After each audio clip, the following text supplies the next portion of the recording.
Hi, I'm Greg Lawrence. And I'm Catherine Aumann. We're here to talk about our upcoming workshop, Tantra, the Foundations of Conscious Touch. When most people think of Tantra, they think it's some sort of weird, out there sexual techniques of huffing and puffing and counting and breathing and so on.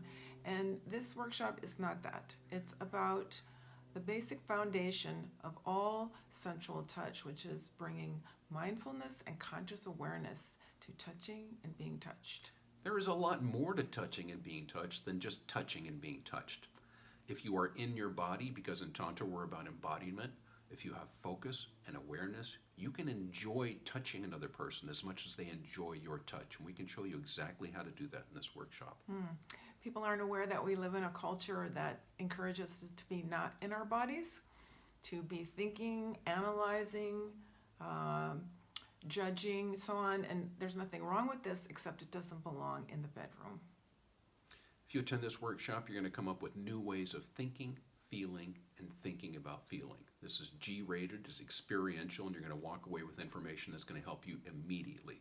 So we hope to see you at this upcoming workshop. Yes, it's for couples and singles because the techniques are the same.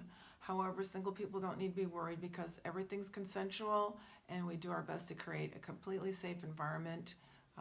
We have been told that we provide that for people, and it's one of our major intentions. So we hope to see you soon. See you soon.